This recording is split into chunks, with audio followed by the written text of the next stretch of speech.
अच्छी पढ़ाई करने के बाद भी ज़रूरी नहीं कि अपना एग्ज़ाम अच्छा जाए। इस वीडियो में मैं आपको बताऊंगा मैंने कहाँ कहाँ मार्क्स लूज़ किए, छोटी छोटी ऐसी अननेसेसरी चीज़ें जिनको बड़े आराम से आसानी से प्रिवेंट किया जा सकता था, उनकी वजह से मेरे मार्क्स को बहुत भारी नुकसान पहुंचा। मेरे मॉक टेस्ट की प्रैक्टिस में सबसे पहले मैं मैथ्स किया करता था, एक फिक्स पैटर्न बना रखा था।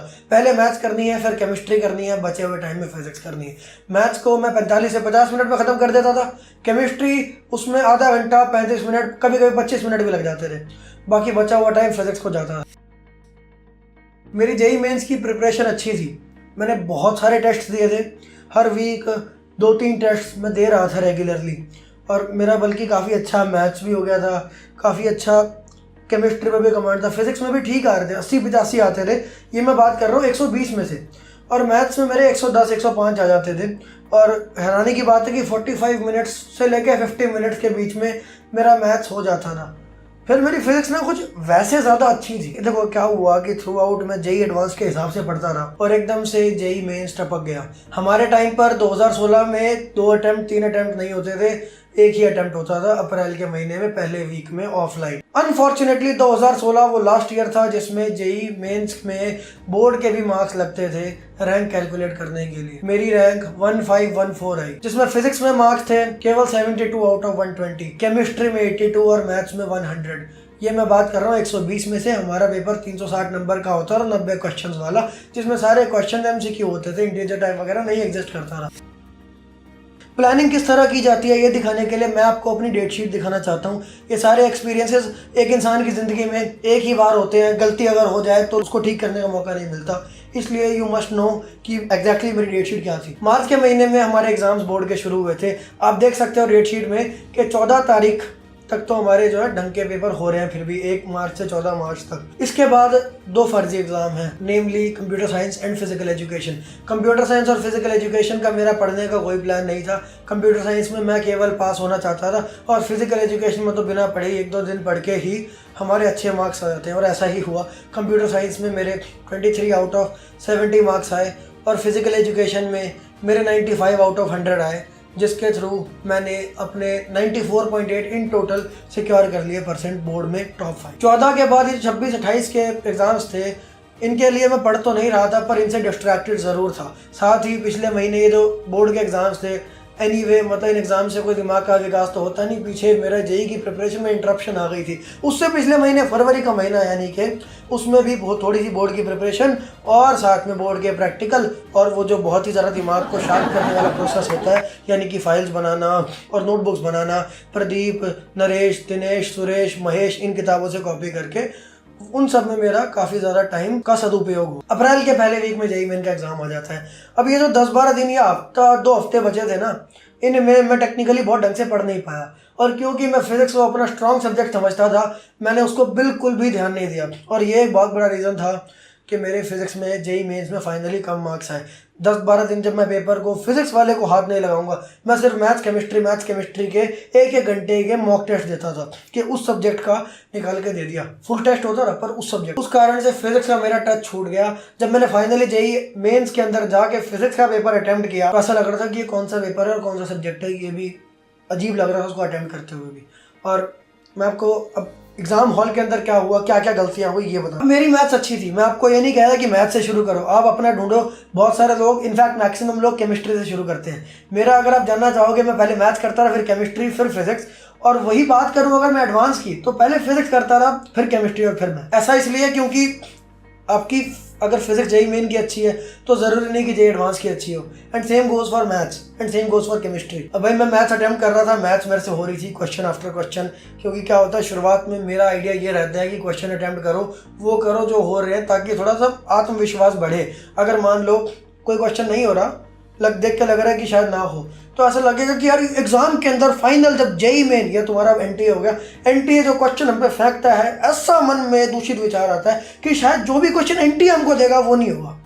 तो इससे बचने के लिए मैंने एक तरीका निकाल रखा था कि ढूंढ लो, क्वेश्चन ईजी ज़रूर होंगे, आपकी प्रिपरेशन अगर है तो क्वेश्चन ऐसे होंगे ज़रूर जो आपसे हो जाएंगे, उनको ढूंढ के कर लेने से दिमाग को शांति मिलती है।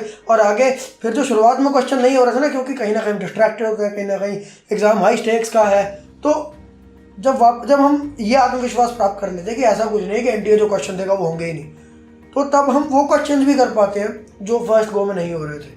तो मेरा रूल ये था, पहले मैं 4-5 क्वेश्चन करके अपने पैर जमाता था और मैथ के सब्जेक्ट में मैंने 50 मिनट में सारे क्वेश्चन कर दिए और मैं सामने घड़ी को देखे जा रहा था। इनफैक्ट एक बात और बता दूं कि प्रैक्टिस करते हुए तो जब फुल टेस्ट पूरा टेस्ट देता था तब मैं घड़ी में 9 बजा लेता था। 9 इसलिए बजाता था कि 9 से 12 मेरा पेपर होता था। हमारे यहाँ टाइम फिक्स रहता था, चाहे 5 बजे पेपर दे रहा हूँ मैं शाम के, पर उसमें घड़ी में 9 बजे होंगे, तो मुझे पता रहता था कि 9:50 तक मैथ्स हो जानी चाहिए, सो ऑन एंड सो फॉर्थ। अब घड़ी सामने लगी हुई थी, मैंने उसमें देखा कि 9:50 हो गए। अब बहुत बड़ी समस्या मेरे जेईई मेंस, जिसके लिए मैंने इतनी प्रिपरेशन और मेहनत की, 16-16 घंटे पढ़ा, उस एग्ज़ाम में हमारी इन्विजिलेटर महोदया अपनी सह इन्विजिलेटर महोदया के साथ एक अत्यधिक महत्वपूर्ण वार्तालाप में व्यस्त थी और उस वार्तालाप की ध्वनि मेरे कानों को डिस्ट्रैक्ट कर रही थी। उस टाइम मैं 17 साल का बालक था और मुझ में हिम्मत नहीं थी कि मैं उन इन्विजिलेटर महोदया को कहूँ कि मुझे डर था कि कहीं वो मेरा एग्ज़ाम में मेरे ऊपर झूठे एलिगेशंस लगाकर मेरा एग्ज़ाम बैन कर दें। शायद उन पे ये पावर, हमें क्या पता होता है। सह लेंगे थोड़ा सा। इस चक्कर में जब 50 मिनट में मैथ्स पूरी हो गई थी तो मुझे एकदम से पता नहीं क्या ध्यान आया। देखा मैंने जाकर, एग्ज़ाम होता है ना, जैसे मान लो आपका एग्ज़ाम मेरा ऐसे होता है, पेजेस होते हैं, ठीक है ना, तो ऐसे होता है कि बुक आपका जो पेपर आता है वो इस तरह से पेपर पलट सकते हैं उसके अंदर। तो शुक्र है कि आपका ऑनलाइन होने लग गया, पर हमारा कैसे आता था पेपर, इस तरह को पन्ने पलट सकते थे।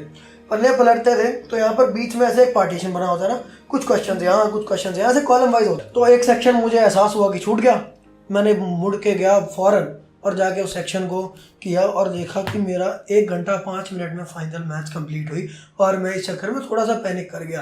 पर मैंने कहा कोई बात, आगे गया, केमिस्ट्री का पेपर किया एज़ यूजुअल। मुझे पता था केमिस्ट्री जल्दी निपट जाएगी और निपट भी गई, पर समस्या उसमें मैंने क्या की कि यार एक तो AIEEE और जेईई मेन का अक्सर ऐसा रहता था कि साल में जब तक ये परीक्षा में अनुचित प्रश्न ना दे दें, इनका खाना पचता नहीं था। मैं इसी तरह के गलत क्वेश्चन को कई बार अटेम्प्ट करता रहा कि मेरा आंसर जो ऑप्शन में ही नहीं आ रहा, वो आंसर तो था शायद POC का क्वेश्चन था, मैं बार बार ट्राई कर रहा, नहीं आ रहा। तो भाई मुझे हुआ बहुत दुख और फिर 10-12 मिनट उसमें बेकार करके एंड में मुझे हार माननी पड़ी और मैंने अटेम्प्ट नहीं किया। बहुत ही बढ़िया हुआ कि सबको उसके बोनस मार्क्स मिल गए। मैंने 10 मिनट लगाए, मेरे 10 मिनट बर्बाद हो गए। इससे बहुत अच्छी ये सीख मिलती है कि कोई क्वेश्चन ना हो रहा हो या ऑप्शन में आंसर ना हो, उसको एक से ज़्यादा अटेम्प्ट ना ही करो तो अच्छा है। बहुत सारे ऐसे क्वेश्चन हैं जो आपका टाइम डिजर्व करते हैं, उनको वो टाइम दो। फिज़िक्स के लिए मेरे पास 1 घंटे से भी ज़्यादा समय बचा और पर फिज़िक्स के क्वेश्चन बड़े ही अजीब अजीब से थे। ऐसा नहीं कि मुश्किल थे, पर वो दुनिया जहान के अजीब अजीब क्वेश्चंस पूछ रखे थे। प्लस ये जो टॉपिक्स थे जो जेईई मेंस में एक्सक्लूसिवली आते हैं, जैसे कि semiconductors, diffraction, polarisation, so on and so forth, इन सब चैप्टर्स में मैं अच्छे से क्वेश्चन अटेम्प्ट नहीं कर पाया और मैंने मार्क्स खोए। और यार जेईई मेन में इनकी वेटेज बहुत ही ज़्यादा रहती है और जब मुझसे क्वेश्चन नहीं हो रहे थे तो इन्विजिलेटर महोदया का सह इन्विजिलेटर महोदया से जो महत्वपूर्ण वार्तालाप चल रहा था वो मेरा बार बार ध्यान खींचने लग गया और ज़्यादा। साथ ही जब मुझसे क्वेश्चन नहीं हो रहे थे तो मेरे स्कूल की अध्यापिका महोदया के भी शब्द मुझे याद आने लग गए, किस तरह उन्होंने मुझे टॉर्चर किया, हैरेस किया, कॉन्फिडेंस को शैटर किया, समय को बर्बाद किया, फोर्स किया, गुंडागर्दी की। वो सब मेरे दिमाग में एक एक इंस्टेंस आने लग गया। मेरे मन में बार बार उनको ब्लेम जाने लग गया कि अरे ये ना करते, ये लोग ऐसा ना करते तो मैं आज थोड़ा बेहतर पोजीशन में होता। इस वजह से मैं और डिस्ट्रैक्ट हो गया और क्वेश्चन नहीं होने लग गए। उससे मैं और सोचने लग गया और ये विशियस लूप चल गया। इन दी एंड मैंने स्पीड बढ़ा के सब कुछ करके अटेम्प्ट कर ही दिया। ऑलमोस्ट सारा पेपर अटेम्प्ट हो गया ना, 2-3 क्वेश्चन को छोड़ के। मैं एक्सपेक्ट कर रहा था कि 340 नहीं तो 320 आ जाएंगे।